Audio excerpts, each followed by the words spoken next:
Ever wondered what to do if a tenant says their rent payment got swiped from the mailbox? Let's break it down.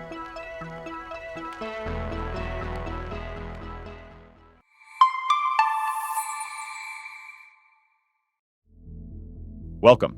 Every day, I break down personal finance questions asked on Stack Exchange, highlight the community's best answers, and sprinkle in some actionable takeaways.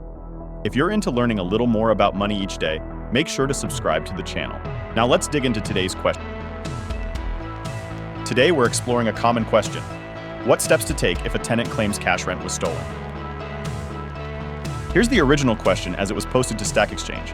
I'm going to scroll through it quickly so you can see the whole question, but feel free to pause the video if you want more time to read it. Don't worry. After this, I'll walk you through the key points of the question so you get the big picture.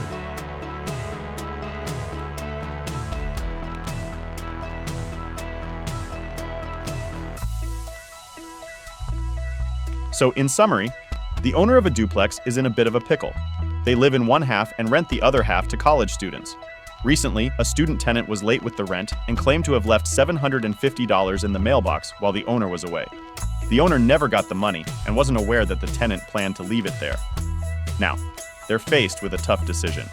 Should they just accept the loss, ask the tenant to pay again, or report the missing cash to their insurance company? They're not sure if insurance would cover it or if it would cause their premiums to go up. It's a tricky situation, and they're weighing their options carefully.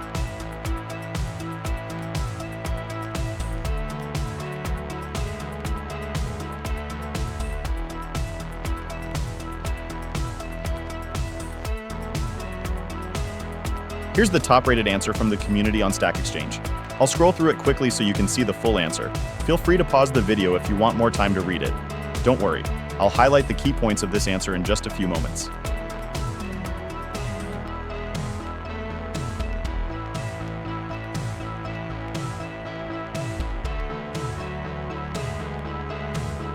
One response points out that the tenant lost $750, and how to handle it really depends on personal preference. They suggest always getting a receipt for cash payments and avoiding leaving cash in mailboxes. Since insurance likely won't cover it, accepting the loss might be easier.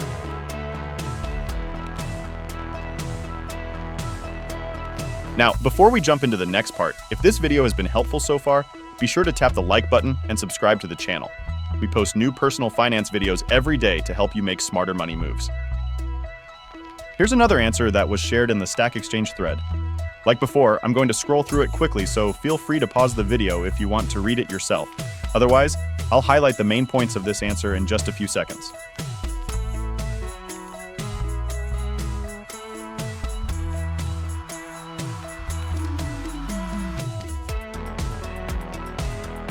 One response points out that cash should not be left in mailboxes, suggesting checks are safer.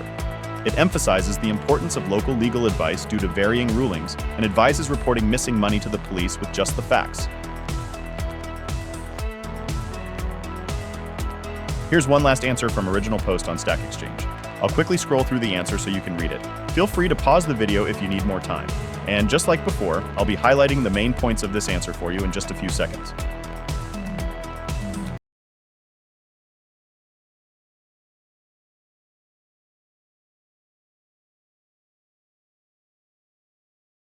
One response points out that landlords should insist on receiving all rent payments and stop accepting cash. Instead, they should use traceable methods like checks or money orders. Cash in the mailbox isn't valid proof, so tenants remain responsible for paying rent.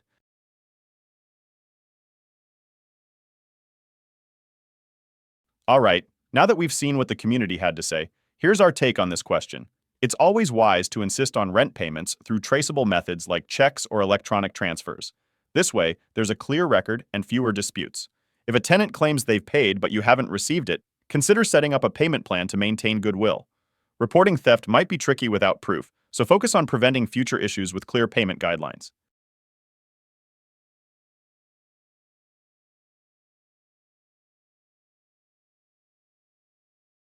So, in this video, we've covered the importance of using traceable methods for rent payments like checks or electronic transfers to maintain a clear record.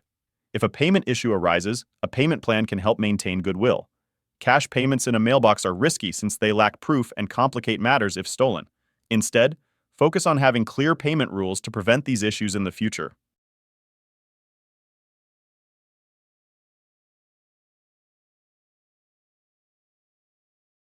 Thanks for watching. Before you go, did you learn something new from this video? If so, be sure to drop a like on the video to let us know.